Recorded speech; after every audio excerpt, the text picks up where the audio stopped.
waaw UNO moment bi mu ñuy licencié mi ngi ñu fekk ci droit de retrait yoon daf ne boo amee danger fi barab bi ngay liggéeyee moo xam danger santé la wala lu mu mënti doon nga signalé ko say supérieur boo leen ko signalé ba pare nga daal di retiré wu.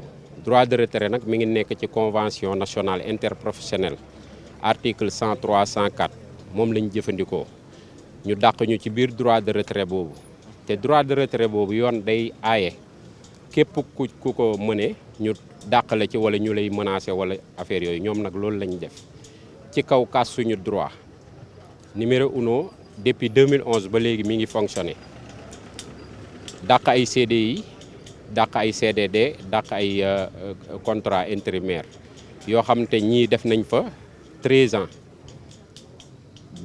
biñ dàqee yenn CDI yi seen droit biñ leen fay plus de 13 ans de service 29 000 francs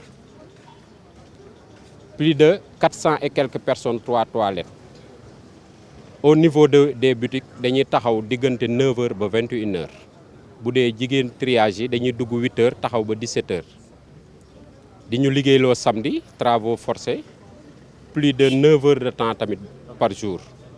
beneen bi mooy femme de ménage yi nga xam ne ñoo nekk au niveau des boutiques dañ leen di liggéeyloo ci boutique yi bu ñu liggéey ba pare ñu yóbbu leen seen appartement yi di leen ko defarloo nga xam ne lu ne lañ fay fekk waaw buumu jaam googu lañ bëgg mu dog moo tax ñu koy wax ci média bi pour njiiti réew yi dégguñu premier ministre Ousmane Sonko.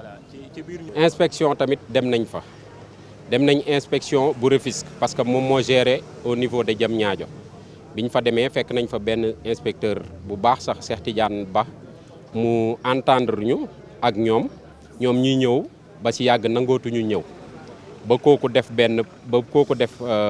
PV am ba déposé ko ba inspection bu Dakar nag lañ dem ñu réeral suñu dossier buñ ñëwee ñu naan ñu écriture bi ngeen bind fii baaxul fii écriture ñun bu ñu jàngoon dañuy bind lu jub lu normal loo xam ne duñ ko delloo si mais am na ci loo xam ne ñoom xam nañ ne ñi nekk ci entreprise yi genn wàll gi ñu ci bëri jànguñu kon ñoom même buñ juumee ñoom ñoo leen war a jubbanti yi ci yenn détails yi mais duñ leen topp di leen baaganteloo tey suba dem fa boo leen waxee ñëw leen visiter duñ ko nangu di défendre liggéeykat yi loolu nag ñun ci la ñu sonn moo tax ñu jéggi leen dem justice directement suñu dossier moment bi ñuy wax ak yéen mi ngi justice le 30 la ñu waroon délivrer mais ñoom à ma grande surprise le 23 ñu délivrer juge bi ne dafa incompétent pour àtte ko. da ngeen njortu ne am na lu xew ci suuf. waaw dañoo njortu ne am na lu war a xew ci suuf moo tax ñu yuuxu pour état taxawal ñu ci surveiller ñu dossier bi ñun waxuñu état nañu jàppale parce que ay doomu Sénégal lañ déedéet bu na ko teg ci dëgg mu surveiller ñu bu ko tegee ci dëgg mu surveiller ñu UNO mënul am dëgg parce que plus de 13 ans nga am 2 embauchements ci côté tailleur yi plus de 400 et quelques éléments 2 embauchements nañ xool ndax loolu jaadu na. waaw ministre du travail Yankhoba Diémé ñu ngi koy woo di ko ñaan mu ubbil ñu buntam ñu ñëw li ñuy wax ñu confirmer ko wan ko ay preuve yu leer nañ parce que ñun waxuñu nii rek di ko sànni ci ngelaw li ñuy wax lépp dafa am ay preuve lenn lu ci ne bu ñu ko laajee ñu génnee kayit yi génnee PV yi jox ko waaw ñu ngi koy woo ci xeex bi bu baax di ko wax ne plus de 460 personnes tabaski baa ngi ni di ñëw 4 mois sans salaire metti na ku mu doonoon yow nañ ko xool nañ ñu jàppee comme seen njaboot ñu gaaw taxawuñu parce que soxla nañ ko merci beaucoup. Merci. Parce que l'entreprise UNO ne respecte pas les horaires du travail. Et les horaires du travail ont été établis par le gouvernement du Sénégal. Mais UNO ne les a jamais respectés. Ce qui est convenu, c'est qu'on devait travailler 8 heures de temps par jour.